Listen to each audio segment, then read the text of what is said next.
बिस्मिल्लाहिर्रहमानिर्रहीम। अस्सलाम वालेकुम। मैं हूँ फ़हीम अख्तर।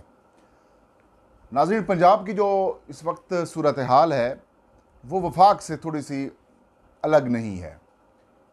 इमरान खान वफाकी हुकूमत को असम्बलियाँ तोड़ने का दबाव डाल रहे हैं और नए इंतखाबात की बात कर रहे हैं।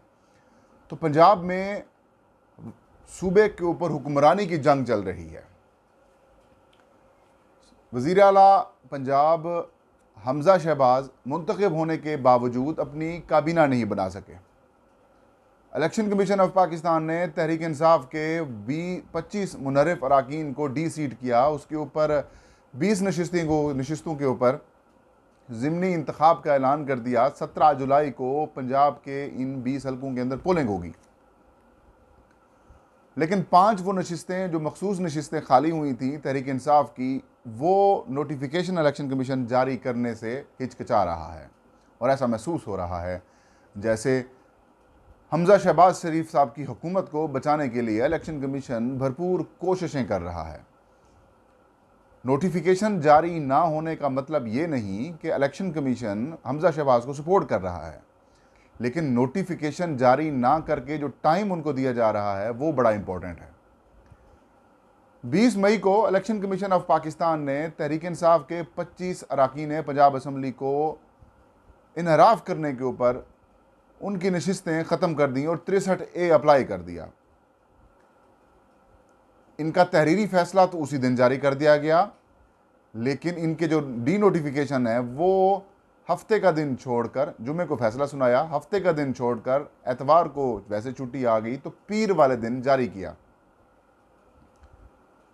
पीर को जब उन्होंने ये नोटिफिकेशन जारी किया तो इम्कान ये जाहिर किया जा रहा था कि हफ्ते को नहीं तो ये पीर वाले दिन ये जो मुनहरिफ अराकीन है ये अपील कर देंगे इस फैसले के ख़िलाफ़, लेकिन ताहाल ऐसी इतला नहीं आई तो उनको वक्त भी देने की कोशिश की गई। लेकिन एक फाइल मूव हुई कि वो जो मुनहरिफ अराकीन पंजाब असम्बली जिनको हमने डी सीट किया है, उनमें से 5 ऐसे अराकीन हैं जो मखसूस नशिस्तों के ऊपर हैं। 3 ख़वातीन हैं और 5 जो हैं वो अक़लियती अराकीन हैं तहरीक इंसाफ के।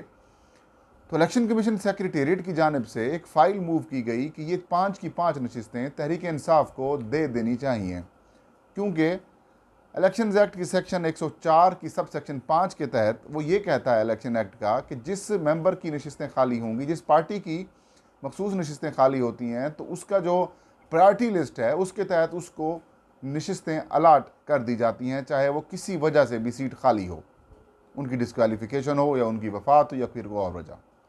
लेकिन आपको याद होगा जिस वक्त ये 25 मेंबरान डी सीट हुए थे तो उसी दिन या फिर अगली शाम को अताउल्लाह तारड़ मुस्लिम लीग नून के रहनुमा उन्होंने एक प्रेस कॉन्फ्रेंस की और प्रेस कॉन्फ्रेंस में ये कहा कि जब तक उन 20 नशिस्तों के ऊपर इलेक्शन नहीं होता तब तक इलेक्शन कमीशन इनके नोटिफिकेशन जारी नहीं करेगा। जब नई पार्टी पॉलिसी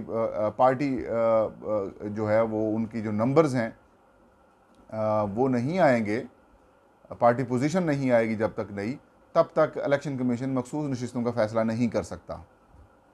हालांकि कानून ये कहता है और पीटीआई के वकील फैसल चौधरी कहते हैं कि आइन के मुताबिक ये नशिस्तें हमें मिलनी हैं, क्योंकि जिस पार्टी में जिस मखसूस नशिस्तें जिस पार्टी की खाली होती हैं वो उसी पार्टी को अलाट की जाती हैं प्रायोरिटी लिस्ट के मुताबिक, और हमारी प्रायोरिटी लिस्ट जो है वो ये कहती है कि वो तहरीक इंसाफ को मिलेंगी। अब हम आपको बताते हैं कि बल्कि उसी को मिलती है, कानून ये कहता है, लेकिन इलेक्शन कमीशन ऑफ पाकिस्तान मखमसे का शिकार है और ऐसा लगता है जैसे ये इदारा मुस्लिम लीग नून को फेवर कर रहा है। ऐसा लगता है जैसे ये इदारा हमज़ा शहबाज शरीफ साहब की हुकूमत को बचाने की कोशिशें कर रहा है, क्योंकि पंजाब की सूरत हाल में टाइमिंग बड़ी ज़रूरी है। बहुत ज़्यादा इम्पोर्टेंट नोटिफिकेशंस नहीं हैं, बहुत ज़्यादा इंपॉर्टेंट ये है कि किसी तरीके से इन नोटिफिकेशंस को 10-8 दिन के लिए मज़ीद डिले किया जा सके, क्योंकि पंजाब के गवर्नर की तैनाती के लिए बलीग रहमान साहब को गवर्नर नॉमिनेट किया हुआ है वज़ीर आज़म शहबाज शरीफ ने। सदर मुमलिकत को समरीज़ अरसाल की जा चुकी हैं और वो जो आइनी मुद्दत है वो 31 मई को ख़त्म हो रही है। इसके ऊपर डिबेट चल रही है। गवर्नर पंजाब उमर सरफराज चीमा को हटाया गया, उनका मामला इस्लामाबाद हाई कोर्ट में ज़ेर इल्तवा है, वहाँ पर केस चल रहा है। लेकिन वफाकी काबीना ने सदर मुमलिकत की जानिब से एडवाइस को मुस्तरद किए जाने के बावजूद उन्होंने जो गवर्नर है उमर सरफराज चीमा उनको हटा दिया है, लेकिन सदर मुमलिकत नए गवर्नर की तैनाती नहीं कर रहे और अभी तक जो पंजाब का सूबा है वो बगैर गवर्नर के काम कर रहा है। 31 मई को डेट ख़त्म हो रही है और वैसे ही एक नोटिफिकेशन जारी कर दिया जाएगा जैसा नोटिफिकेशन उमर सरफराज चीमा को हटाने का किया गया। तो ये दिन बड़े ज़रूरी थे। अगर इलेक्शन कमीशन तहरीक इंसाफ के मेंबरान के नोटिफिकेशन जारी इन दिनों में कर देता तो जो परवेज़ इलाही साहब हैं, चौधरी परवेज़ इलाही, वो एक्टिंग गवर्नर बन के उन्होंने हमजा शहबाज शरीफ को कह देना था कि आप अपनी स्ट्रेंथ शो करें, आप अपना एतमाद का वोट हासिल करें, क्योंकि आप अपने वो जो 25 PTI के मेंबरान ने आपको वोट किया था, आप उनकी हमायत खो चुके हैं, वो डी-सीट हो चुके हैं, वो नशिस्तों पर अब मौजूद नहीं रहे, लिहाजा आपकी अक्सरियत नज़र नहीं आती, आप एतमाद का वोट हासिल करें। तो नंबर गेम जो बनती थी नाजरीन, वो 173 फॉर BMLN और 173 फॉर PTI बनती थी। ये जो PTI के मुस्लिम लीग नून के कुछ मेंबरान रिज़ाइन कर रहे थे, अगर उनके रेजिग्नेशंस को देखें तो फिर उनके नंबर एक आध ऊपर नीचे हो सकता था। लेकिन ऐसे में इलेक्शन कमीशन की जानिब से नोटिफिकेशंस जो तहरीक इंसाफ के मेंबरान को मिलनी है नशिस्तें, बहुत सारे माहिरीन कानून के मुताबिक उनको मिलेंगी सीटें, उसके ऊपर इलेक्शन कमीशन ने थोड़ा सा डिले कर दिया है।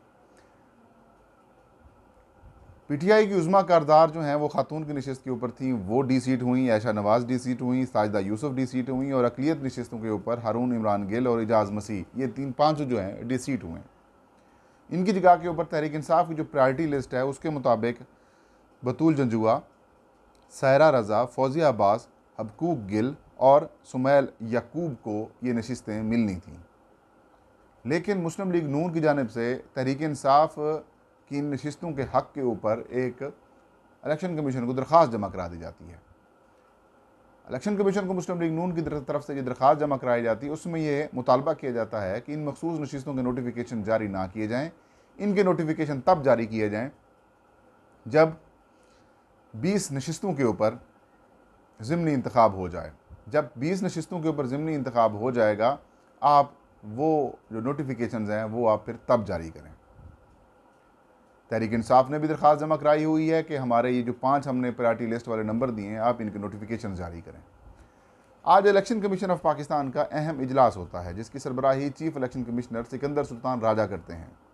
इजलास में इन दोनों दरख्वास्तों के ऊपर गौर किया जाता है। कुछ जो उनकी लीगल टीम के लोग हैं उन्होंने अपनी सजेशंस दी या फिर अपनी तजावीज़ दी या अपनी कानूनी राय दी और ये कहा कि ये सीटें तहरीक इंसाफ को मिलती हैं। इलेक्शन कमीशन ने कहा तो फिर जो दरख्वास्तें आई हुई हैं फिर इसका क्या करना है। तो फिर फ़ैसला ये हुआ कि आइंदा हफ्ते इलेक्शन कमीशन ऑफ पाकिस्तान इसके ऊपर समाअत करेगा। फ़रीक़ैन को नोटिस जारी किए जाएंगे और इनसे जवाब मांगा जाएगा और जब तक जवाब आएगा, समाअत होगी, फ़ैसला महफूज होगा, फिर सुनाया जाएगा, तब फिर फ़ैसला किया जाएगा कि सीटें किसको मिलनी हैं। लेकिन तब तक बहुत देर हो चुकी होगी और तहरीक इंसाफ जो क्लेम कर रही है कि एक्टिंग गवर्नर के तौर पर अगर हम कहेंगे तो फिर हमजा शहबाज जो हैं वो एतमाद का वोट खो देंगे, तो फिर एक नई नंबर गेम और एक इश्यूज़ चल रहे हैं पंजाब में, तो वो जो उनके हाथ से चीज़ जो है वो निकलती हुई दिखाई दे रही है। और ये सब कुछ जनाब चीफ इलेक्शन कमिश्नर की तरफ से उनकी मेहरबानी से हो रहा है। और इसके बाद ज़ाहिर अगर गवर्नर मुस्लिम लीग नून का आ जाता है और ये सूरत हाल होती है तो गवर्नर जो नून लीग के होंगे वो कतन किसी तौर पर कभी भी नहीं कहेंगे हमजा शहबाज साहब कि आप एतमाद का वोट हासिल करें, क्योंकि मुस्लिम लीग नून के अंदर तो आपको पता है चीज़ें मामलात क्या होती हैं। ख़ानदानी किस्म की ख़ानदानी आमरीत कह सकते हैं पार्टी के अंदर के, उनको वो तो ममनून हुसैन टाइप जैसे मरहूम अल्लाह पाक उनको बख्शे, उन जैसे लोग होते हैं, रफ़ीक तरड़ साहब जैसे लोग होते हैं या रफ़ीक रजवाना साहब जैसे टाइप के लोग होते हैं, तो वो तो जैसे कहेंगे वैसे करेंगे। तो मतलब ये कि हमजा शहबाज को इलेक्शन कमीशन ने अच्छा भला बचाने का मौका फराहम कर दिया है। नाज़रीन, ये थी आज की वीडियो। इंशाअल्लाह नेक्स्ट वीडियो में नई खबर के साथ मैं हाजिर खिदमत हूँगा। तब तक मुझे इजाज़त दीजिए। अल्लाह हम सबका हामी नासिर हो।